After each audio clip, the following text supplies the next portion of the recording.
The gymnastics that we've done is to argue that while Jesus retained his divine attributes, he emptied himself of the divine prerogative to use some of his attributes according to his own will. They mean to say that Jesus possessed divine attributes, but was not allowed to display or express those divine qualities unless the Father allowed it at certain times and for certain purposes. It's the theory that Jesus lived as the God-man with one hand tied behind his back and blindfolded until such time as God the Father allowed the blindfold and tether to be temporarily removed for his purposes. While a common way of understanding this, I've always been a bit uncomfortable with this explanation. It just doesn't seem right, and more like a way to maneuver around a difficult concept. In reality, I think the truth is far more simple and obvious than we've come to see. Now, let me explain by quoting from the resource that was extremely helpful for me on this subject. It is the MacArthur and Mayhew Bible Doctrine book. And he says this: the question remains then of what did he empty himself?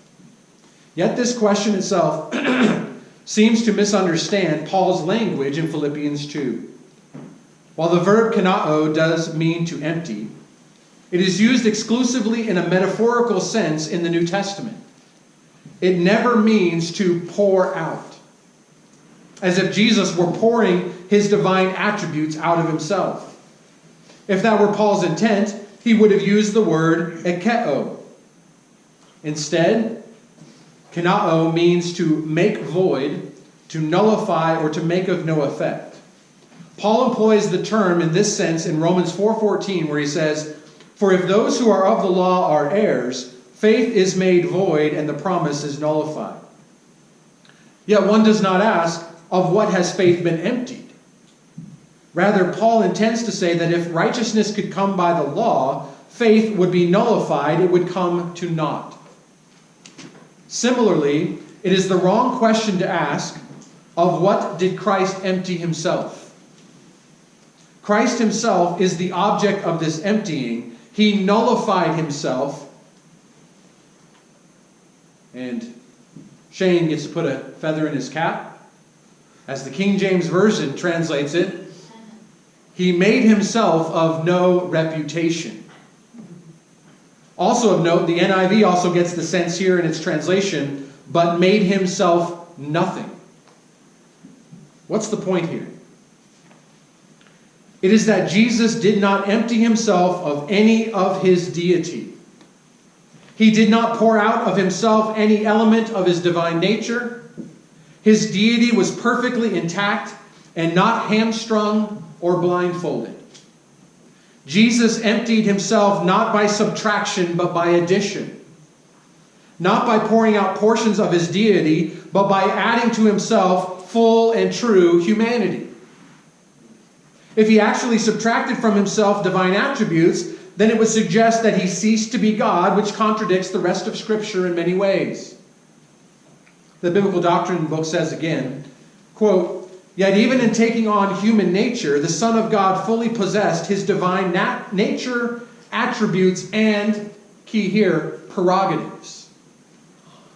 Jesus Christ is truly God, and the baby in a manger maintained all of his divine nature and prerogatives to express his attributes, but he veiled them. It was not that he was limited, but that he yielded himself to the Father's will. You see the difference there? He did not get rid of something that he had the right to. He actually had full rights and privileges and nature available to him, but he submitted himself, and it was veiled in his humanity. He expressed his divine powers whenever he wanted in order to accomplish the Father's mission. Jesus read people's thoughts. He controlled nature. He raised the dead. He healed the sick and the lame. And on the Mount of Transfiguration, what did Jesus do? He revealed he's all God. He revealed his glory. He was not blindfolded or hamstrung. He was fully, truly God altogether, but veiled in flesh the Godhead seed. He did not pour out anything. And again, orthodoxy demands that we identify Jesus as God. So we've done some type of gymnastics move to have the idea of he poured out, but he didn't really pour it all out. He only poured out, he didn't even pour out anything. He just poured out the independent use of divine attributes. But if we have a better understanding of what this idea of emptying is, it's not an emptying as in a pouring out at all. So we don't even need to answer that question of what did Jesus empty himself. We're not even asking that question any longer. We recognize that what he did was he made himself of no reputation. It's speaking of his humility and in lowering himself because he refused to grasp onto and hold on to that equality with God. He refused to see equality with God a thing to be grasped and to held onto tightly, but he let that go and humbled himself and took a lower position. All of his divinity clothed in frail humanity. Jesus did not subtract from himself, but he added humanity and throttled his glory for our sakes so that he might dwell among us. Just like in many other scriptures, the best way to understand a challenging text, as we've already done, is to keep reading. And so he says, but emptied himself, and what does that look like? Taking the form of a slave. That's what he did.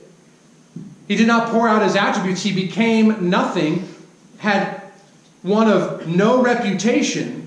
And what does that look like? He goes from the heights of heaven. He goes from no higher place than equality with God. And where does he go? To the lowest place humanity can go. He took the lowest place and humbled himself and went as far down as you can go. And what place is that? It's the place of a slave. He took on humanity and took the lowest position. He took the form of a slave. And at Christmas, we sing about how Jesus came in humility. A great song that is not very common or familiar to us is a song called One King by David Phelps.